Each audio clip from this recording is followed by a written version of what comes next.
এই এই এদিকে এদিকে এদিকে এদিকে এদিকে দিকে তিনটে এদিকে এদিকে এদিকে ওরে দর্শক বিন্দুরা দেখেন ওকে সাইজ কি দেখছেন এফএসএলআই ও ইস নজা এই আমার তো যাওয়ার পরে মাথা চুলের বেশি কান এই মাথা চুলের বেশি কান এই মাথা চুলের বেশি কান জাগা মাথাটা জাগা জাগা এটা মাথাটা জাগা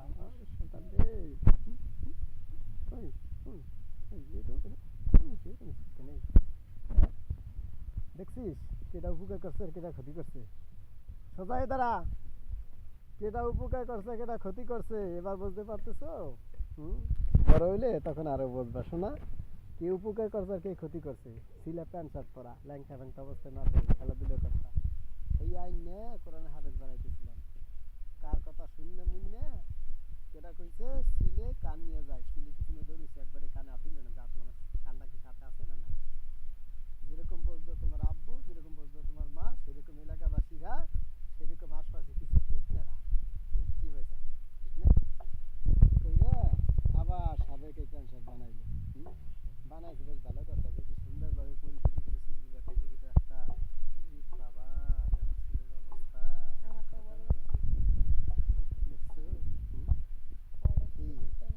আর মনে করে বড় জন হবা তখন বুঝবা যে আসলে কি করলাম তোমাদের জন্য তোমরা কি করছো কি ভাইসা যদি টেকসইয়ে থাকতা আমার এই প্রতিষ্ঠান না পাল্টাইতে ইয়াদ একটু কম হইতো আমি টিয়াদ কম করতাম এটা ঠিক আছে কিন্তু কোরআনে হাফেজ হয়ে যেতে আর ইয়াদ এক সময় ইনশাল্লাহ হয়ে যেতে এনে পড়াটা কমপ্লিট করে যদি অন্য কোথাও যাই শুনাইতে তাহলে ঠিক এই শ্রেষ্ঠটা কিছু হইতে মানুষের পদে বই এক আমার ভিডিও চলতেছে জানিস হ্যাঁ আইডিকা দিকে আয় বুন বুন তুই কি পড়াস নিয়মিত না যাস মাদ্রাসা যাস নিয়মিত সত্যি পড়াই বেড়াই মাশাআল্লাহ তো খুব ভালো প্রতিদিন আসিস সকালে আসিস আব্বু শোন অন্ততপক্ষে সকালবেলা কোরআন শিখতে পড়িস এতে যে জায়গা মন চায় বুঝছিস ঘরে বসে হলে তুই পড়িস ঠিক আছে যা গেছে গেছে আজার বুঝলে তোরা বুঝবি না হাজার বার ডাকলে তোরা ডাক সারা দিবি না কারণ কতবার ডাকতে করছি একবার সারা দিচ্ছ এবার আর সম্মানিত দর্শকবৃন্দ এই ভিডিওটা করার উদ্দেশ্য হলো আমার মনের ভিতর অনেক কষ্ট অনেক দুঃখ অনেক যন্ত্রণা যে যন্ত্রণা চিড়ে ফিরে কাটলেও দেখা যাবে না এই যে আবু রায়হানের তেলাওয়াত এত সময় আপনারা শুনছেন চমৎকার মায়া বিশ্বরী তেলাওয়াত করছে ছেলেটা এই একটা ছেলে ওর আবার নতুন করে ভর্তি হয়েছে 2026 সালে ইনশাআল্লাহ আর এই হলো ফয়সাল এই ছেলেটা অনেক নম্র ভদ্র ভালো এই যে আমার একটা বাপ তোর নাম জানো কি আব্বু শাহরুখ মানে রূপ সৌন্দর্য রূপ দেয় না আসলে সৌন্দর্য রূপ কিন্তু কামাবে কি এই রূপের ভিতরে ভালো এখনো আছে কিন্তু এক সময় আল্লাহ না করে বড় হইলে কি হয় আল্লাহ ভালো যেন ওদের জন্য দোয়া করেন আল্লাহ যেন ওদের আবারও কবুল করে অন্তত সকালবেলা যেন ওরা মক্তবটা পড়বি আব্বু সকালবেলা মক্তব পড়বি চেষ্টা করিস ঠিক আছে আসিস আমার দ্বারা আমি পড়াবানি তারপরেও নষ্ট হইস না চুলের অবস্থা কিরকম হয়েছে আর সাজাইলে গুছাইলে কত যে সুন্দর দেখা একেবারে পুরো ফেরেশতাদের চেয়েও সুন্দর দেখা যায় তাদের চেয়েও দামি ওরা এটা হচ্ছে হাদিস এই যে ফয়সাল ও পাঞ্জাবি পোশাকটা পড়ছে যখন কত সুন্দর দেখাইছে এই যে ছেলেটা এই ঘোরায় হয় তোর ভালো ভাই দেখা যাক দেখ নুরানি চেহারা আবার মাথা জাগা দেখ নুরানি চেহারা দেখছেন এই ছেলেটাও যখন সাজাইছিলাম পাঞ্জাবি পোশাকে কত যে সুন্দর দেখাইছে আগের মতন সুন্দর দেখাইছে এরা প্রত্যেকটাই আমার মাদ্রাসার ছাত্র ছিল মাদ্রাসাতুল মাদিনী স্টুডেন্ট আমি বলবো একটা কথা সম্মানিত দর্শকবৃন্দ ওদের জন্য দোয়া করবেন ওরা যেন সঠিক পথে থাকতে পারে স্কুলে পড়ুক কলেজে পড়ুক যেখানেই পড়ুক না কেন ওরা যেন সঠিক পথে থাকতে পারে এই কথাগুলি বলার উদ্দেশ্যে ভিডিও ধারণ করা কারো বৈধ বলার উদ্দেশ্য না কে ক্ষতি করছে না করছে এগুলি আমি বলবো না তবে এটা সত্য কথা একটু আকার ইঙ্গিত দিয়ে বলি আমাদের মতন কিছু কিছু মানুষ আছে যাহারা এই পোশাক পরিধানরত অবস্থায় হিংসায় শয়তানের ধোকায় বইরে এক মাদ্রাসা আর এক মাদ্রাসা কীভাবে ক্ষতি করা যায় এই কাজটা করছে তারা যার কারণে ওরা এই পরিস্থিতি হয়ে পর্যন্ত আসছে এই যে হামিদ যাও আব্বা যাও তোমার ডাকে যাও এই যে হামিদুল্লাহ ছেলেটা দেখতে পাচ্ছেন এই ছেলেটাকে কেন্দ্র করে আমার মাদ্রাসাটা ধ্বংস হয়ে গেছে, একদম এই ছেলেটাকে কেন্দ্র করে। কিন্তু ও তো পবিত্র, ওর কোনো চুল পরিমাণ দোষ নাই, কত মাসুম ছোট্ট ছেলে, ওর কী দোষ হইতে পারে বলেন? এই যে একটা ছেলে এরকম, আমার এখান থেকে প্রায় 60টা ছাত্র এদিক ওদিক চলে গেছে, একার গুণা বাসা 60টা ছাত্র এদিক ওদিক চলে গেছে। গল্পটা হলো এভাবে ছিল, এই ছেলেটা আবার মাথাটা জায়গা, এই ছেলেটা না, আব্বা তোমার নাম জানো কি? মোহাম্মদ হামিদুল্লাহ, পিতা মোহাম্মদ উজ্জ্বল ব্যাপারী। আর আব্বা অনেক নম্র ভদ্র, একসাথে পড়াশোনা করছি।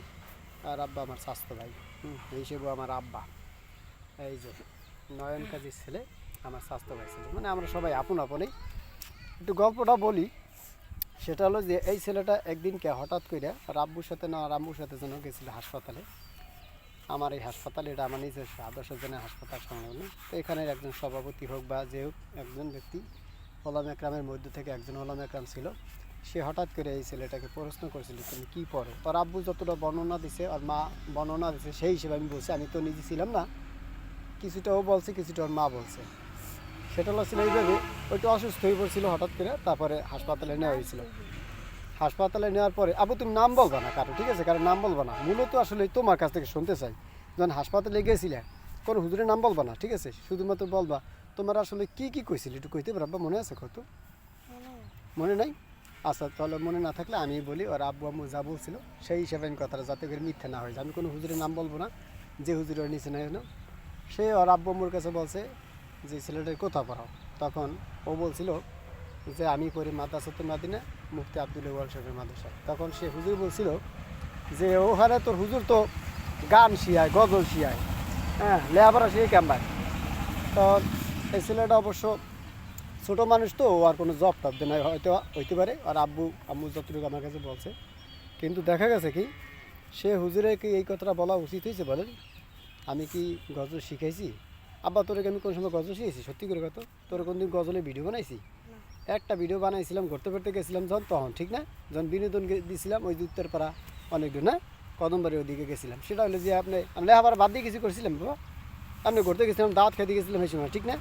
এটা যেমন সাক্ষী সত্য কথা, এটা বাস্তব কথা। আমি কখনও ওদেরকে নিয়ে কোনো ভিডিও বানাই, গল্প বানাই না। এক আরিফুল্লাহ নাম করে একটা ছেলে আসলো, তো এখন পর্যন্ত আছে, ওর নিয়ে আমি ভিডিও বানাইছিলাম, এটা সত্য কথা। সবসময় জন্য অনুমিত হয়েছিল, ওর নিয়ে দূর দূরান্ত যাইতাম। কিন্তু এই সকল বাচ্চা যারা আছে ওদের নিয়ে সবসময় কোরআন শরীফ পড়াইতাম, পড়তাম। আর এর বিরেন্ড এত চমৎকার ছিল, আল্লাহর কসম, যার হাতে আমার জীবন বরণ। এই ছেলেটা এমন দাহারি আলেম হাফেজ হইতো, ইতিহাস ব্রেক করে হাফেজ হইতো, যুগ শ্রেষ্ঠ হাফেজ। যেভাবে সিরাত সুরাত, এই ছেলেটা দেখেন যেভাবে সিরাত সুরাত কয় না, কতটুকু বয়স, এখন ওদেরকে এই পোশাকে পরে আবার চলতে হবে কেন? এই কষ্ট কোথায় রাখবো, দুঃখ কোথায় রাখবো বলে? এই ভিডিওটা সারা জীবন ইউটিউবে থাকবে, ওরা যখন বড় হবে হারে হারে টের পাবে আসলে আমাকে হুজুর আমাকে নিয়ে অনেক কিছু করেছিল। কিন্তু ওই সকল হুজুরদের জন্য ধিক্কার, তাদের কারণে আমরা মানুষ হইতে পারি নাই। ওরা ঠিকই আখেরাতে সেই সকল হুজুরদের ধরবে। উচিত তো ছিল সেই হুজুর, যে হুজুর পকায় পকায় নিছিল, যেভাবে হোক নিছিল তার মাদ্রাসায়। এরা যখনই মাদ্রাসাতে আসে, যে কারণে হোক আসছিল, অনেক কারণ আছে, এগুলো আমি সবসময় সব কিছু বলবো না।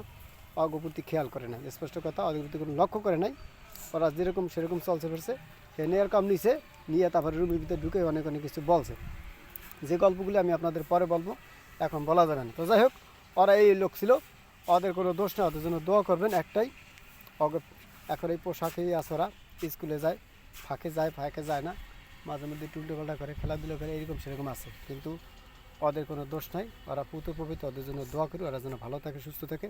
আর ওদের জন্য দোয়া করবেন, অন্তত পক্ষে সকালবেলা যেন কোরআন শরীফটা পড়তে পারে, এই জন্য দোয়া করবেন। আব্বু আমার কাছে পড়ো, আর যে জায়গা পড়ো না পড়ো তোমার খুশি, কিন্তু সকালবেলা একটু কোরআন শরীফ পড়বা, পারবা আব্বা? যেটুকু পড়ছো ওইটুকু ইয়াদ করবা, মনে থাকবে? ভালো লাগলে আমার কাছে আসবা, ভালো না লাগলে কোরআন শরীফ অন্তত ফজর নামাজ পড়িয়া তারপর বাড়ি বেশি একটু পড়বা, ঠিক আছে আব্বা? পারবা? ওয়াদা দিলে? বল, আমি ওয়াদা দিলাম। আল্লাহর কসম আমি ওয়াদা দিলাম, ইনশাআল্লাহ। আল্লাহ যদি চায় প্রতিদিন ফজর নামাজের পরে আমি পড়বো, সমানে পাইলে অন্য অন্য টাইমে পড়বা বাবা, ওয়াদা দিলে কিন্তু বাবা, ঠিক আছে বাবা? যাও যাও বাবা, তুমি পড়ে, ঠিক আছে? যাও।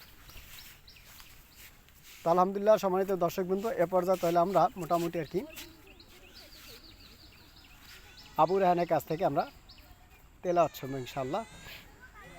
খুব সুন্দর করে তেলাওয়াত করবে মোহাম্মদ আবু রেহান, মাদ্রাসাতুল মাদিনা, পূর্ব পয়সারহাট, আগলঝাড়া, বরিশাল, কাজীবাড়ি পুরুষ মহিলা উভয় শাখা যাবো পড়ো أعوذ بالله من الشيطان الرجيم بسم الله الرحمن الرحيم تبارك الذي بيده الملك وهو على كل شيء قدير الذي خلق الموت والحياة ليبلوكم أيكم أحسن عملا وهو العزيز الغفور الذي خلق 7 سماوات طباقا ما ترى في خلق الرحمن من تفاؤت فارجع البصر هل ترى من فتور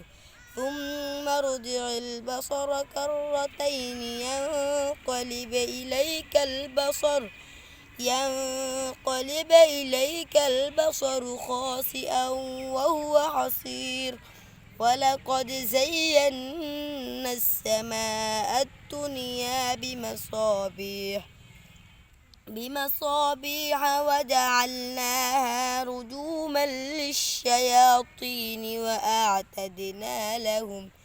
وأعتدنا لهم عذاب السعير وللذين كفروا بربهم عذاب جهنم وبئس المصير إذا ألقوا فيها سمعوا لها شهيقا وهي تفور تكاد تميز من الغيظ كلما ألقي فيها فوج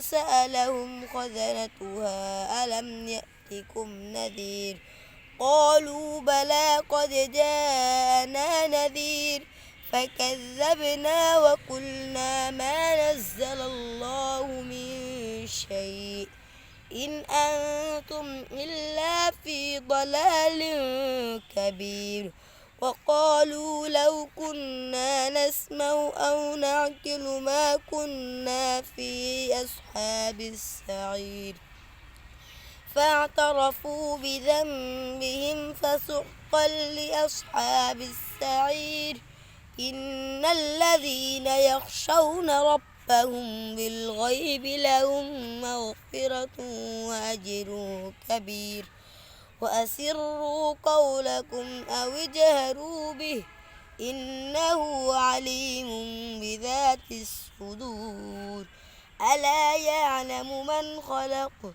وهو اللطيف الخبير هو الذي جعل لكم الأرض ذلولا فامشوا في مناقبها وكلوا من رزقه وإليه النشور أم أمنتم من في السماء أن يرسل عليكم حاصبا فستعلمون كيف نذير ولقد كذب الذين من قبلهم فكيف كان نكير أولم يروا إلى الطير فوقهم صافات ويقبض ما يمسكهن إلا الرحمن إنه بكل شيء بصير أمن هذا الذي هو جند لكم ينصركم من دون الرحمن إن الكافرون إلا في غرور أمن هذا الذي يرزقكم إن أمسك رزقه بل لجوا في عتو ونفور أفمن يمشي مكبا على وجهه أهدى أمن يمشي سويا على صراط مستقيم قل هو الذي أنشأكم وجعل لكم السمع والأبصار والأفئدة قليلا ما تشكرون قل هو الذي ذرأكم في الأرض وإليه تحشرون ويقولون متى هذا الوعد إن كنتم صادقين قل إنما العلم عند الله وإنما أنا نذير مبين فلما رأوه زلفة سيئت وجوه الذين كفروا وقيل هذا الذي كنتم به تدعون قل أرأيتم إن أهلكني الله ومن معي أو رحمنا فمن يجير الكافرين من عذاب أليم قل هو الرحمن آمنا به وعليه توكلنا فستعلمون من هو في ضلال مبين قل أرأيتم إن أصبح ماؤكم غورا فمن يأتيكم بماء معين صدق الله العظيم মাশাআল্লাহ, আলহামদুলিল্লাহ। সম্মানিত দর্শকবৃন্দ, ও কয়েক স্থানে একটু হোঁচট খেয়েছিল। ইচ্ছা করলে আমি ওটা ধরলে ধরতে পারতাম, কিন্তু ধরি না। এই জন্য ছোটো মানুষ তো, যদি একবার ধরা হয় তাহলে আইলেই যাবে, আর আইলে গেলে পর তারপর মন খারাপ হয়ে যাবে, তখন আর তেলাওয়াতের যে একটা গুণগত মান ওইটা থাকতো না। অবশ্য সহি শুদ্ধর তো আর শেষ নেই। সহি শুদ্ধ করে কত সুন্দর পড়া যায়। যদি কেউ বলে আমি স্বয়ংসম্পূর্ণ, এটা ভুল কথা। আনা রব্বুকুম আলা বলছিল ফেরাউন, যে আমি বড় খোদা, তাই না? সুতরাং ভুল ত্রুটি সবার ভিতরে থাকবে, এর ভিতর দিয়ে সংশোধন হয়ে চলতে হবে। অবশ্য কোরআনের ভিতর কোনো ভুল পড়া যাবে না, কেউ মানবে না এটা। কোরআনের ভিতর ভুল পড়লে কেউ মানবে না। ওরা যেহেতু ছাত্র বয়স, ওরা ভুল পড়বেই, ভুল থেকে সংশোধন হবে, এই জন্য ওদের সুযোগ করে দেওয়া হয়। আর ছাত্র বয়সে ভুল হওয়াটাই স্বাভাবিক। এই জন্য ওর যদি কোনো ভুল ত্রুটি আপনারা পান, উপলব্ধি করেন যেটা আমি ধরতে পারতাম, তাহলে আপনারা ওটা ক্ষমা সুন্দর দৃষ্টিতে দেখবেন, আর জন্য দোয়া করবেন। ও কিন্তু অনেক ভালো একটা ছাত্র, অনেক ভালো মনের একটা ছাত্র, স্পেশালি একটা ছাত্র ছিল আমার। ও আমার কাছ থেকে অনেক দূরে চলে গেছিলো কিছু একটা ভুলের কারণে। এখনও হাড়ে হাড়ে টের পাইতেছে। আমার কাছ থেকে যখন একটা ছেলে চলে যায়, তখন তারপরে সে স্থানে স্বাদ উপভোগ করে তারপরে এই হাত পা জড়াই ধরে কান্নাকাটি করে, যে ভুল করছি, আমি আর এরকম করব না। পরবর্তীতে তারা আবার আমি আপন করে নিয়ে নিই। কেননা একটা ছাত্র যদি ভুল বুঝে আমার কাছে আসে, তখন তাকে অবশ্যই আবার গ্রহণ করতে হয়। এটা রাসূল সাল্লাল্লাহু আলাইহি ওয়াসাল্লামের সুন্নাত তরিকা। এই জন্য আমি ছাত্র যে যত নষ্ট হোক না কেন, আমার কাছে যদি একবার আসে, তাহলে ভালো বানানোর জন্য যত প্রকারের প্রক্রিয়া আছে না কেন, তা আমি গ্রহণ করতে বাধ্য, এবং তা করিও।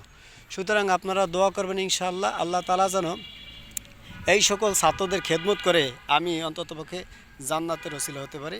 দোয়া করবেন ইনশাআল্লাহ। আর এরকম ধারাবাহিকভাবে ইনশাআল্লাহ আমি ভিডিও বানাবো এই ছাত্রের মাধ্যমে। তারপরে এই যে একটা নতুন ছাত্র মোহাম্মদ ইয়াসিন নাম করে, এই ছাত্রটা আলহামদুলিল্লাহ অনেক ভালো। হাসিটা কত সুন্দর দেখছেন, কাইটে ভাইটে অস্থির করে এলেছি। একটু দুষ্টু কোয়ালিটির দোয়া হইলেন, দেখেন নাকটারে কী করছে কাইটে। দেখেন অবস্থাটা কেমন করতেছে, নাকাত দেখা নাকাত দেখতে বুকারা। ও অনেক ভালো, ওর জন্য দোয়া করবেন ইনশাআল্লাহ। ও এরকম কোরআন শরীফ তেলাওয়াত করতে পারবে, পারবেন আব্বা? ইয়াসিন পারবো তো? মাশাআল্লাহ। ঠিক আছে, ইনশাআল্লাহ দোয়া করবেন বন্ধুরা। ভালো থাকেন ইনশাআল্লাহ। এই তেলাওয়াতগুলি সারা জীবন থাকবে। ইউটিউব পৃথিবী যতদিন আছে ততদিন এগুলি চলতে থাকবে ইনশাআল্লাহ। ওরা যখন বড়ো হবে, ছেলেপেলে হবে ওদের ইনশাআল্লাহ, একবার যায় সেই সময় বাচ্চা কাচ্চা যারা আসবে তারাও দেখবে ইনশাআল্লাহ।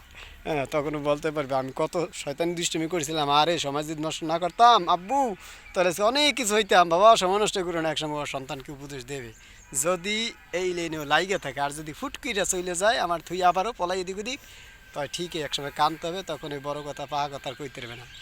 আল্লাহ হেফাজত করে আমিন কও। আমিন। হ্যাঁ, আর পলাবি নাকি? জি না। পলানো অভ্যাস নাই তোর, তো আমি কইলাম। আমার তুই কোন সময় যাবি নাকি ডিগ্রি? জি না। হ্যাঁ ইনশাল্লাহ থাকিস, লেখাপড়া কর, ইনশাল্লাহ ভালো হইতে পারবি। আসসালামু আলাইকুম রহমতুল্লাহি ওয়া বারাকাতুহু।